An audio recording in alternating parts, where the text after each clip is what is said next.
Hi friends! Telangana రాష్ట్ర ప్రజలందరికీ ఆదిరిపే శుభవార్త. కొత్త ఆసరా పెన్షన్లు భారీగా అయితే పెంచారు. మరి ఇప్పటివరకు కూడా పెంపు అనేది జరగట్లేదు, ఇవ్వట్లేదు, ఇచ్చేది ఉందా లేదా అనేసి ప్రతి ఒక్కరు కూడా అడగడం జరుగుతుందండి. ప్రతి ఒక్కరు కూడా ఇన్ఫర్మేషన్ అనేది నేను క్లారిటీగా అయితే చెప్తాను.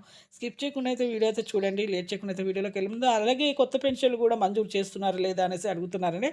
ప్రతి ఒక్కరికైతే నేను చెప్తానండి. స్కిప్ చేయకుండా అయితే వీడియో చూడండి.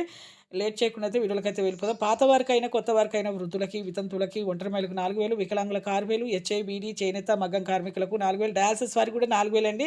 ప్రతి ఒక్కరికి కూడా ఇప్పుడు 4,000 నుంచి ₹6,000 అయితే పెన్షన్స్ అయితే పెంచడం జరుగుతుంది. కాకపోతే ఇప్పుడు కొద్దిగా అమౌంట్ అనేది తక్కువ కావడంతో మీకు ప్రభుత్వం అయితే కొంచెం లేట్ అవుతుందనేసి కూడా తెలియజేయడం జరిగింది. 14,000 కోట్ల రూపాయలు కూడా విడుదలైతే చేశారండి. ఇప్పుడు మేలో అయితే విడుదలైతే చేస్తున్నారు. మరి జూన్ వరకైతే పెంపు చేయొచ్చండి. ఇంకా అలాగే కొత్త పెన్షన్లు గూడా జూన్ నుంచయితే మీకు మేలో అయితే మంజూరు చేస్తామన్నారు.